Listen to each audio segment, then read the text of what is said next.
muito bem-vindos a mais uma live do nosso Vivendo as Escrituras. Hoje é terça-feira e são 20 horas aqui em Recife. Eu sei que tem muita gente que está aí pelo mundo afora nos escutando, gente de outros lugares onde se fala português também, e queremos desejar a todos vocês bom dia, boa tarde, boa noite, dependendo da situação em que vocês estão nos assistindo. Muito obrigada pela sua participação.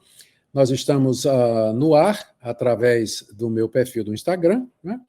E também através do StreamYard para o canal Augustus Nicodemos, que você pode encontrar, o portal Augustus Nicodemos, que você pode encontrar no endereço vivendoasescrituras.com.br. Eu vou explicar como é que nós vamos fazer hoje à noite, tá? Que é geralmente como nós costumamos fazer todas as noites. Todas as lives, né? Eu vou primeiro fazer uma exposição de uns 25, 30 minutos a respeito da questão da oração. É claro que é muito pouco tempo, né, para a gente falar a respeito desse assunto tão sublime, glorioso, importante, rico, que é a oração.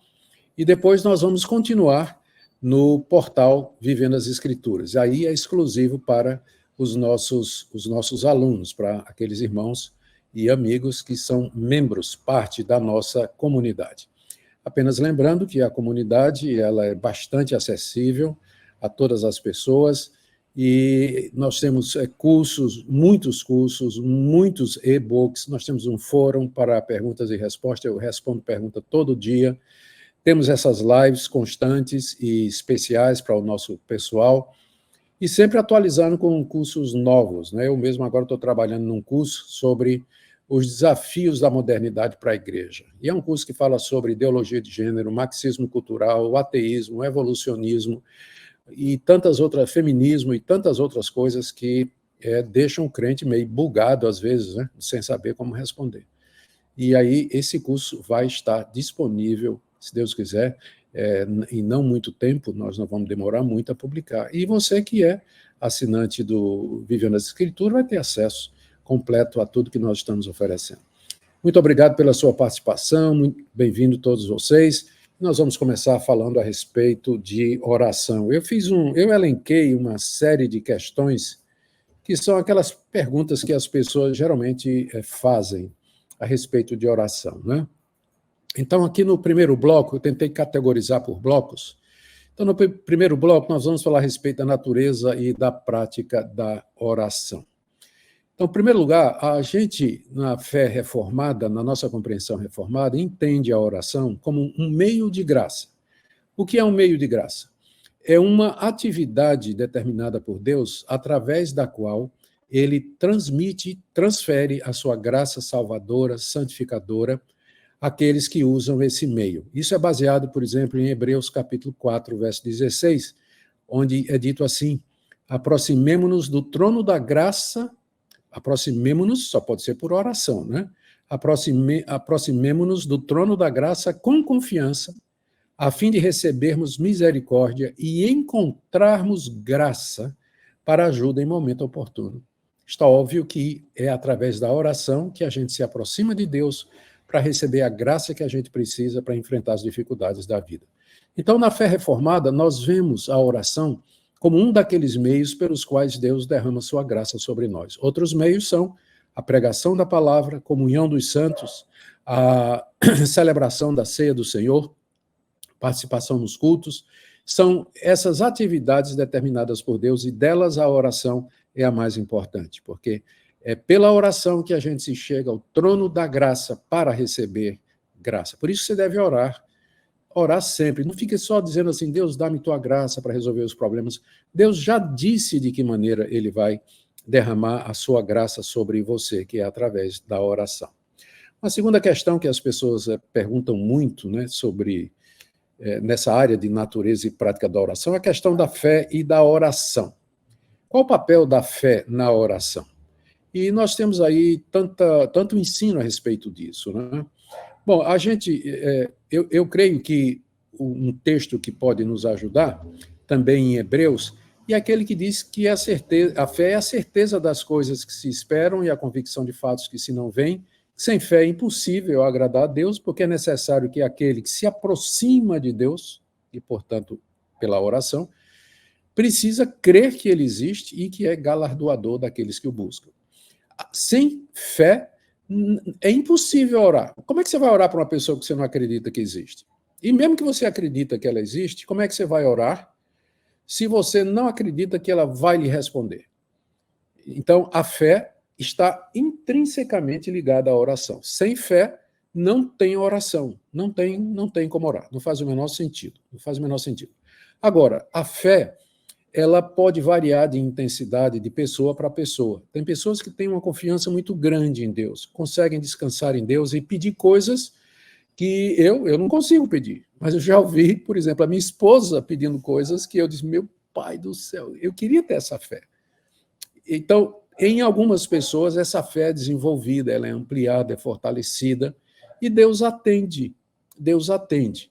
O Senhor Jesus nos disse lá em Marcos capítulo 11, verso 24, que tudo o que pedirmos em oração, nós devemos crer que já recebemos, e assim será conosco. Olha que promessa maravilhosa, não é? O que significa isso? Significa que quando a gente ora, a gente crê que Deus nos ouve, que Deus é poderoso para responder às nossas orações e nos dá, inclusive, muito mais do que aquilo que pedimos e pensamos. Por isso, nós, depois de orarmos, crendo em nosso Deus e no poder dele, nós podemos descansar, dizendo assim, nosso Deus já ouviu, ele já sabe o que eu preciso. E aí eu descanso o meu coração, em vez de ficar usando de vãs repetições, como rezas e assim por diante. Uma outra questão muito importante que as pessoas perguntam, eu preciso dizer uma coisa, que quando a gente, se você tem alguma dúvida, alguma coisa, e você é membro do Vivendo as Escrituras, na segunda parte da live, a gente vai entrar no portal, que aí é exclusivo para os membros, e lá você vai ter a oportunidade de fazer a pergunta. O nosso competente Guilherme Reis, que vocês não estão vendo, mas ele está por detrás de tudo, fazendo isso acontecer. O competente Guilherme Reis vai escolher perguntas e me jogar os leões, né? Para que eu possa responder no famoso tiro ao alvo, né? Atire e o alvo sou eu. Mas vamos lá, né? Se Deus der a graça, a gente continua. Outra pergunta que o pessoal faz com relação à oração é a melhor postura para orar. Não é interessante? Qual a melhor maneira de orar? De joelhos em pé, sentado, deitado, com as mãos levantadas, olho fechado, olho aberto? Tem uma passagem na Bíblia que nos ajuda, mais ou menos, né? Ela não é determinativa, mas ela pode nos ajudar. O publicano, estando em pé, longe, nem mesmo ousava levantar os olhos ao céu, mas batia no peito e dizia, ó Deus, tem pena de mim, pecador. Eu não estou dizendo que essa é a melhor maneira de orar. Você de cabeça baixa diante de Deus e batendo no peito. O que eu só quero dizer é que a sua postura física, ela deve acompanhar o sentimento do seu coração. Você está feliz? Você está grato a Deus? Cheio de ações de graças no seu coração pelas coisas que Deus fez? Então, você pode levantar as mãos, né? Levantar as mãos aos céus e rir, e sorrir, e gargalhar, e orar, e engrandecer a Deus por tudo que Deus tem feito por você. A sua postura acompanha o seu sentimento. Se você está quebrantado, se você está humilhado diante de Deus, é a postura do publicano, né? Cabeça baixa, pode bater no peito e dizer, ó Deus, meu coração pecador, meu coração pecador. Ou você pode se ajoelhar diante de Deus quando você está contrito, você está quebrantado, está humilhado, você está no pó e na cinza, se ajoelhe, bota a testa no chão, chora diante de Deus. Você pode fazer isso também. Ou você está no culto da igreja juntamente com os irmãos, estão todos sentados. E ali, sentados, numa posição de respeito, vamos orar, vamos falar, vamos meditar, né? Porque às vezes a oração exige bastante meditação. O que você vai dizer a Deus? Porque você não está falando com qualquer um. Está falando com o Criador dos céus e a terra, mesmo que ele seja seu pai. Então você vai saber o que. E aí sentar, né, pensar um pouquinho, é bom. Ficar em pé também, né, pode, às vezes é um sinal de respeito. Não, o ponto é, a Bíblia não recomenda nenhuma postura em particular como sendo melhor do que a outra. Do tipo assim, se você ficar dessa maneira, Deus vai atender sua oração de uma forma melhor do que se você tivesse de outra maneira. Não tem isso na Bíblia. O que a Bíblia nos ensina é que a postura deve acompanhar o sentimento, como a parábola do fariseu e do publicano. tá certo? Bom, gente, só para vocês saberem, a gente teve algumas dificuldades com a conexão, espero que não tenhamos agora. Essa é uma das dificuldades. Então, eu saí do meu lugar de sempre para fazer, estou aqui na sala de casa, e é por isso que vocês estão ouvindo o cachorro, né? Tem um cachorro aí que está, né, acompanhando a live, então já vou pedindo desculpas por isso. Ele, com certeza, não é um cachorro convertido, né? Porque senão ele estaria me dando condições de fazer isso aqui. Mas vamos deixar para lá. Bom, uma outra pergunta que o pessoal faz muito é a relação da oração com a palavra de Deus. E aqui eu quero usar dois termos latinos. Primeiro, falar sobre sola escritura e depois sobre lectio divina. Veja o que Jesus disse lá em João, capítulo 15, verso 7, aos seus discípulos. Ele disse assim: se permanecerem em mim e as minhas palavras permanecerem em vocês, pedirão o que quiserem e lhes será feito. Perceba aqui a relação da palavra com a oração. Jesus disse: se as minhas palavras permanecerem em vocês, ou seja, se vocês escutarem as minhas palavras e vocês obedecerem, guardarem no meu coração, peçam o que quiserem e será feito. Então, aqui está a relação entre a palavra de Deus e a oração. Deus costuma atender às orações daqueles que guardam a palavra de Jesus, aqueles que entesouram o ensino do Senhor no coração. Deus vê, Deus atende, Deus recompensa a obediência. Então, é por aqui que entra o sola escritura. Nós amamos a palavra de Deus, ela é nossa regra de fé e prática, nós nos guiamos por ela e, ao fazermos isso, nosso coração estará em condições, nossa mente estará em condições de ser recebida por Deus, abençoada por Deus, no que diz respeito àquilo que nós pedimos. Eu disse que eram duas coisas, né? Sola escritura, eu já mostrei a relação, e a outra é a lectio divina. A lectio divina é uma prática desenvolvida na Idade Média, em que se usava a Bíblia como meio para a oração, como ferramenta da oração. Ou seja, orar a Bíblia. Por exemplo, você pega o Salmo 23, você está meio assim sem saber o que é que vai dizer para Deus. Acontece, né? Já acontece comigo. Que às vezes é o momento de orar e eu estou meio assim disperso. Eu abro minha Bíblia, Salmo 23, Senhor é meu pastor, nada me faltará. Então, aquela palavra, ela vai me ajudar a orar, porque eu vou dizer assim, Deus é meu pastor, nada me faltará. Meu Deus, muito obrigado, porque agora, olhando para trás, eu percebo que nunca me faltou nada. Senhor, muito obrigado que o Senhor é meu pastor, o Senhor cuida de mim. Senhor, busca-me, porque eu estou desgarrado. E eu sou tua ovelha, procura-me, para que eu ande nos teus caminhos. Entende como a palavra pode funcionar como base para as nossas orações? É uma das coisas que eu recomendo para você. Quando você for tirar um momento para orar, leve sua Bíblia. E abra sua Bíblia no seu aplicativo, no celular, Bíblia física, do jeito que você tiver.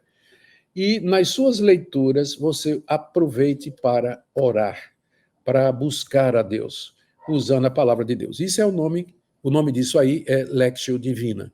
E o texto bíblico que a gente usa para isso é Salmo 19, 14. Vê só.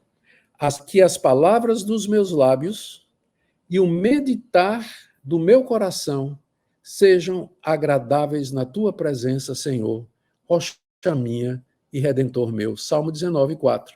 Aqui Davi, ele pede que as palavras dos lábios dele e o meditar do coração dele sejam agradáveis na presença de Deus. Aqui você vê a relação entre a oração, a tentativa de agradar a Deus e observar, amar e guardar as palavras de Deus. Amém?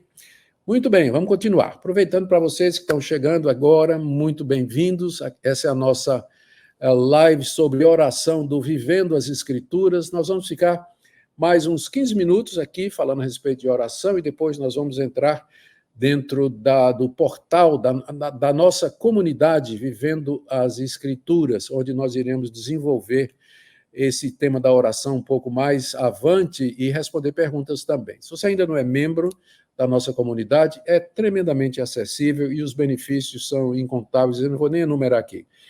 Mas você pode descobrir pesquisando vivendoasescrituras.com.br. Muito bem. A disciplina da oração. Muita gente manda pergunta dizendo, pastor, o que é que eu faço para continuar orando? eu sou tão indisciplinado, o dia passa, eu esqueço, então eu não consigo. Bom, gente, Jesus, lá em Colossenses, capítulo 4, verso 2, o apóstolo Paulo diz: continuem a orar, vigiando em oração com ações de graças. Continuem a orar. A gente, na outra tradução, diz: orai sem cessar, vigiai em oração com ações de graças. Orai sem cessar. A oração não é uma coisa que vem naturalmente para nós, porque nós somos pecadores e estamos falando com Deus que é santo, reto, justo e bom, não é verdade? Então, e nós somos pecadores.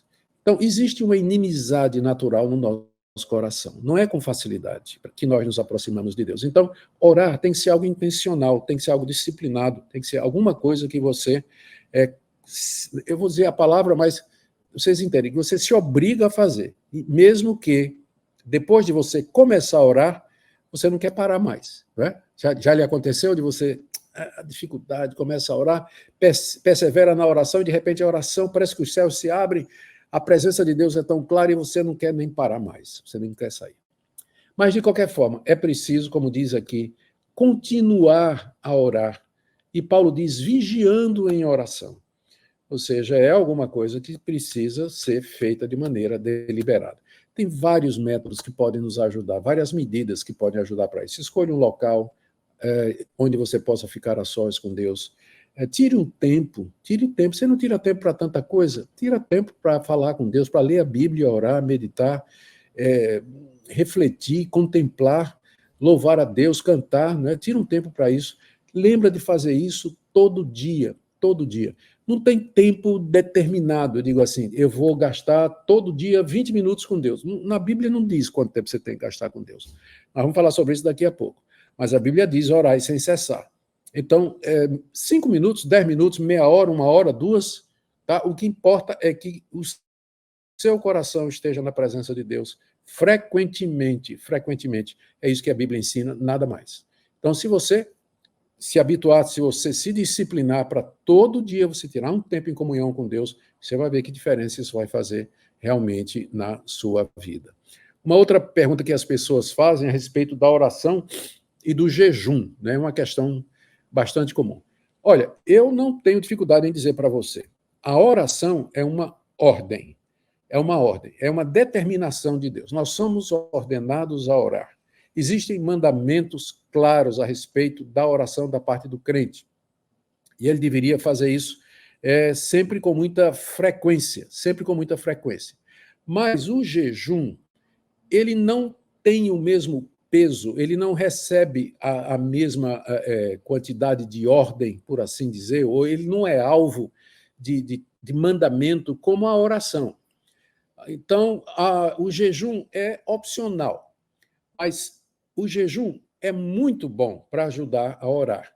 Quando você jejua, você se priva de refeições, se priva de alimento, de água, durante um determinado tempo, que a Bíblia não diz quanto é, tá certo? Mas o suficiente para você sentir o amortecimento do seu corpo. Porque esse é o propósito do jejum, é quebrar a força do corpo para que seu espírito seja fortalecido, você se concentre mais, não é que você renuncie àqueles prazeres, o prazer da comida, da bebida, para se dedicar à oração. Aliás, não adianta você jejuar se você não for orar, porque aí você só está passando fome. Você diz assim, hoje vou jejuar. Então, eu saio de casa para o trabalho, não vou tomar meu café da manhã, parece até aqueles jejuns intermitentes, né? Não vou tomar o café da manhã, isso só vou comer na hora do almoço. E aí ele pensa que aquilo ali é jejum. E não orou nenhuma vez, não gastou nenhum tempo em comunhão com Deus. Não. Jejum só faz sentido se for acompanhado de oração. E é isso que a palavra de Deus nos ensina. Ali o Senhor Jesus nos diz em Mateus 6,18, que quando a gente orar, a gente deve, inclusive, se preparar e se mostrar alegre para as pessoas quando a gente jejuar, para que não pareça aos outros que nós estamos jejuando, e sim ao nosso Pai que está em secreto, e o Pai que vem em secreto nos dará recompensa. Existe uma recompensa para o jejum, mas o jejum que é feito da maneira certa, não para aparecer, não para ter mérito diante de Deus, mas para ajudar você a orar melhor. Esse é o propósito do jejum, lhe dar uma capacidade, uma disponibilidade, uma atitude mental apropriada para que você possa orar mais e melhor, tá certo?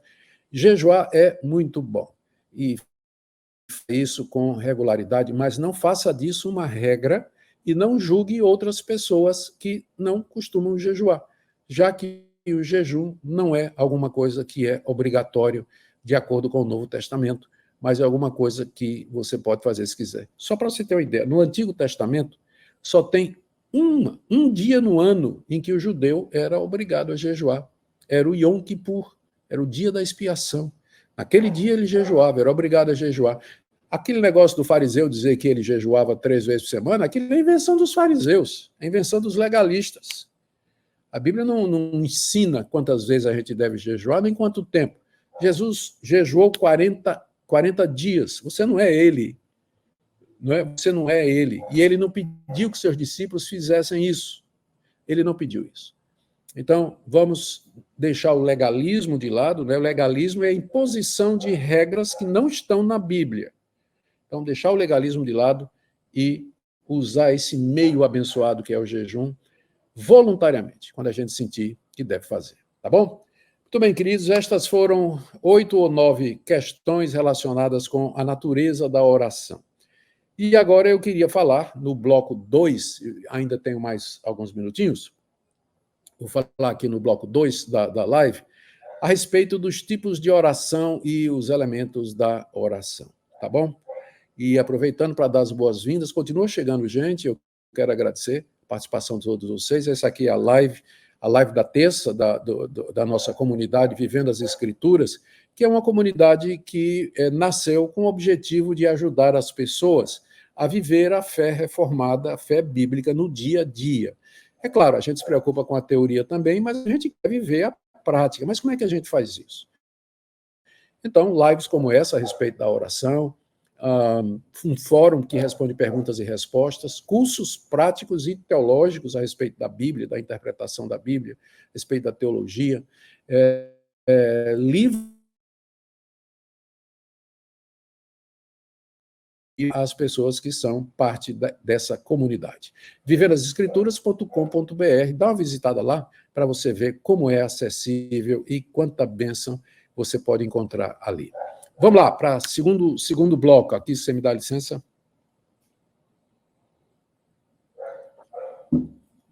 Muito bem. Elementos da oração. Sem dúvida, ação de graças, né? Ação de graças. Olha, esse é um elemento tão destacado na Bíblia, mas tão esquecido pelos evangélicos. 1 Tessalonicenses 5,18, em tudo deem graças, porque esta é a vontade de Deus para vocês em Cristo Jesus. Dar graças a Deus em todas as circunstâncias, boas ou mais, que nos abençoam ou que nos entristecem, que nos fazem mais fortes, fracos, em todas as circunstâncias, onde quer que nós estejamos, nós devemos sempre trazer ações de graças ao nosso Deus. O Salmo 150, que fecha o saltério, é um salmo de louvor e gratidão a Deus, né? Louvor e gratidão a Deus. Louvem a Deus no seu santuário, louvem a Deus no firmamento, obra do seu poder, louvem-no pelos seus poderosos feitos.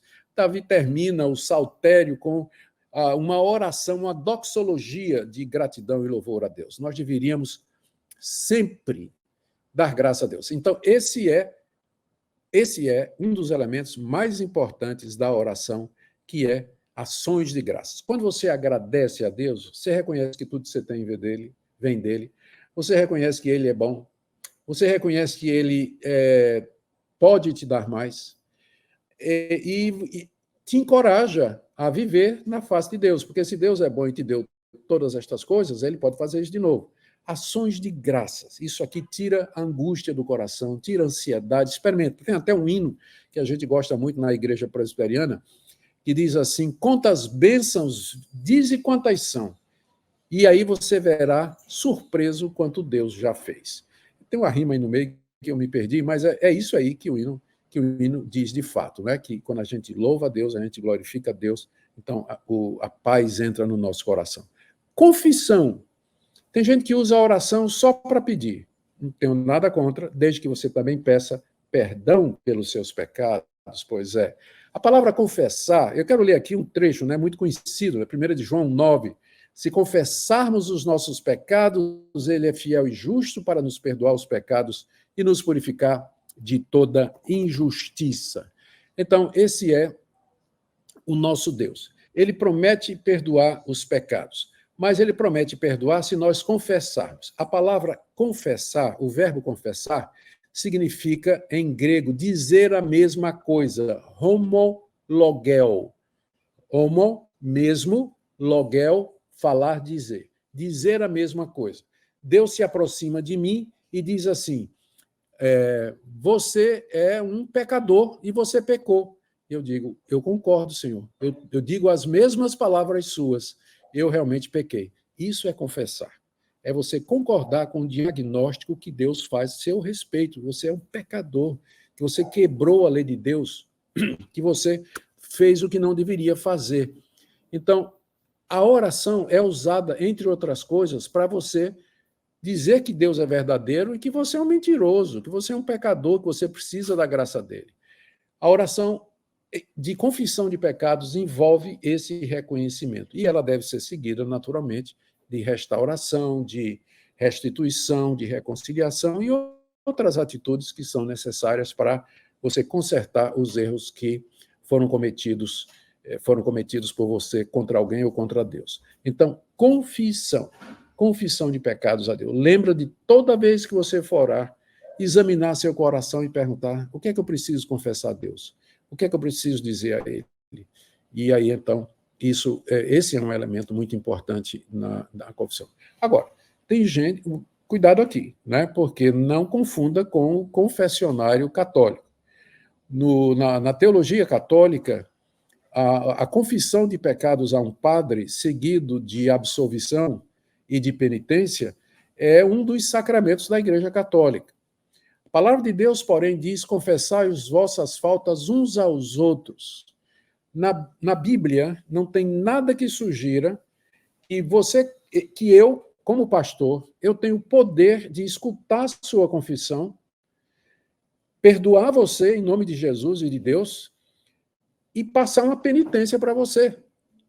Na verdade, se você pecou, se você fez alguma coisa errada, você vai ser tratado pelo conselho, pela diretoria, pelos presbíteros, pelos pastores, mas não, esse poder Deus não deu a homem nenhum, de perdoar pecados em nome dele e de atribuir uma disciplina ou uma penitência que teria o poder de remir pecados.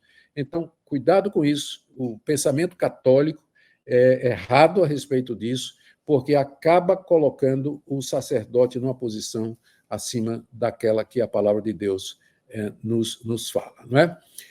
Então, temos lá confissão, súplica. Súplica é quando você traz diante de Deus aquilo que lhe aflige. O melhor versículo para isso é Filipenses, capítulo 4, verso 6, não é? Onde diz assim, não fiquem preocupados com coisa alguma, mas em tudo sejam conhecidos diante de Deus os pedidos de vocês, pela oração e pela súplica com ações de graças. Olha aí, gente, que versículo extraordinário. Não fiquem preocupados com nada, mas diante de Deus tragam suas preocupações mediante as súplicas. As súplicas. Suplicar é autoevidente, autoexplicativo, não tem como explicar o que é suplicar, todo mundo sabe o que é, não é? É você chegar para alguém humildemente e pedir o favor, suplicar o favor de uma pessoa para alguma coisa que você não pode fazer, para alguma coisa que você não tem condição de fazer ou de atender. Deus nos chama a suplicar a Ele, porque quando você suplica a Deus, você está reconhecendo que Deus é o Todo-Poderoso, Ele é o Senhor da glória, majestoso, maravilhoso, bom, reto, generoso, misericordioso, e Ele gostaria de abençoar você e sua vida, mas Ele pede que você suplique, para que você perceba a grande graça que Deus lhe dá quando Ele atende a sua oração. Então, a súplica faz parte da oração, é um dos elementos da oração. Agora, tem um outro elemento também, e esse, se eu disse que a ação de graças era esquecido, esse que eu vou dizer agora é mais esquecido ainda, que é a intercessão pelos descrentes. A intercessão em geral, que é interceder significa você pedir em benefício de outro, e interceder pelos descrentes. Aqui eu quero lembrar aquele episódio de Gênesis 18, em que Abraão intercedeu por Sodoma e Gomorra, e que nos dá um exemplo de como nós podemos usar a oração e pedir a Deus, como está lá em 1 Timóteo capítulo 2, pedir a Deus pelas autoridades, ainda que elas sejam descrentes. Orar pelos que estão em autoridade, orar pelo magistrado civil, orar pelos juízes, governadores, vereadores, prefeitos, todos que estão em autoridade, mesmo que eles não sejam crentes. Orar pelo seu vizinho que não é crente, pedir que Deus o converta, que Deus mostre a verdade, que Deus abra os olhos dessas pessoas. Então, a intercessão pelos descrentes é um elemento da oração também. A gente deveria sempre lembrar de orar pelo país, pelo vizinho, orar pelas pessoas no nosso trabalho, não é? Às vezes a gente já só intercede pela família, pelos crentes, pelos irmãos da igreja. Não, nós podemos interceder e pedir também pelos descrentes, como Abraão intercedeu por Sodoma e Gomorra. Agora, tem um tópico aqui, não é, para a gente encerrar esse bloco aqui, que é o bloco número 2, que é o que o pessoal chama de oração forte. Né? Oração, já ouviu essa expressão? Oração forte? Eu acho que o pessoal usa aquela passagem de Tiago 5,16. Confessem os seus pecados uns aos outros e orem uns pelos outros, para que vocês sejam curados. Muito pode, por sua eficácia, a súplica do justo. Ou seja, a súplica do justo, o pedido, a oração do justo, o justo aqui não é o perfeito, é aquele que foi justificado pela fé em Cristo Jesus. E para quem não há mais condenação, foi perdoado por Deus. A Bíblia usa o termo justo para se referir aos crentes em geral, ainda que eles não sejam perfeitos. Então, a oração do justo, ou seja, a oração do crente, pode muito por sua eficácia. Ou seja, ela pode realizar coisas e ela pode obter coisas da parte de Deus de uma eficácia muito grande. Talvez pensando nessa passagem, é que algumas pessoas, às vezes, assim, venha hoje para a igreja, porque tem a oração forte, vou fazer a oração forte. Olha, gente, e às vezes isso é associado com o obreiro, né? O obreiro fulano de tal é o homem da oração forte, né? Como se a oração daquele obreiro valesse mais do que a sua ou a minha. O que faz uma oração forte não é a força de quem faz, mas a força de Jesus, que é o nosso mediador, que intercede por nós diante de Deus, que escuta as nossas súplicas e leva diante do Senhor. É assim, é dessa maneira que a nossa oração é forte, não é por conta da nossa fortaleza. Então, quando você ouvir assim, venha para a igreja dia tal, né? Venha para a igreja dia tal, porque lá vai ter o pastor falando de tal, que é o pastor da oração forte, o irmão da oração forte. Gente, não tem isso na Bíblia, né? Como se alguém tivesse a oração forte.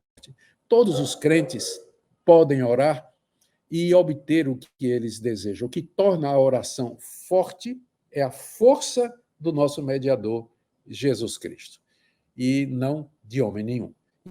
Infelizmente, existe muito disso no meio evangélico, muito misticismo, pragmatismo, coisa que não tem fundamento na palavra de Deus. Gente, o evangelho é tão simples, tão simples. Você pode achegar-se diretamente a Deus em fé, onde você estiver, e você pode suplicar, confessar, adorar, você pode interceder, você pode se achegar a Deus, chorar diante de Deus, porque Deus ama e atende a oração do justo. Que coisa maravilhosa. Esse foi um dos maiores efeitos da Reforma Protestante, que nos livrou de vivermos refém do catolicismo romano, onde a gente dependia, onde naquela época as pessoas dependiam dos meios de graça, dos sacramentos da igreja, para poder se chegar diante de Deus. A igreja funcionando como uma espécie de mediadora, uma substituta de Cristo, e os reformadores abandonaram completamente aquilo ali e trouxeram a doutrina do sacerdócio universal de todos os crentes, ou seja, todo crente é um sacerdote, ele pode chegar na presença de Deus, ele pode adorar a Deus e ministrar a Deus. Louvado seja o nome do nosso Senhor por isso. Tá bom, gente? Olha, esse aqui foi o bloco número 2.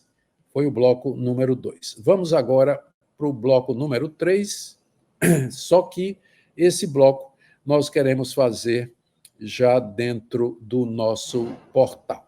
Eu quero aproveitar aqui para agradecer a você que você participou. Nós tivemos perto de 1.800 pessoas. Eu quero agradecer a todos vocês, dizer que estou muito feliz pelo privilégio de poder ministrar a vocês e convidar vocês a continuar a live na nossa comunidade Vivendo as Escrituras. É só você ir para vivendasescrituras.com.br e lá eu vou falar a respeito de orar no Espírito, orar em línguas, os gemidos inexprimíveis do Espírito, motivos egoístas, soberania de Deus e oração, a intercessão dos santos e Marias, Maria ainda tem um monte de assuntos, né, que a gente tem que falar a respeito de oração, mas aí eu vou fazer isso com o pessoal que é membro do Vivendo as Escrituras. E você, não esqueça, próxima semana nós teremos mais uma live. A live, creio que vai ser a respeito da leitura da Bíblia, leitura da Palavra de Deus, se não estou enganado. A gente vai avisar durante a semana, fique atento. Tá bom, pessoal do Instagram? Grande abraço, amamos vocês, orem por nós e nos vemos muito em breve. Um grande abraço.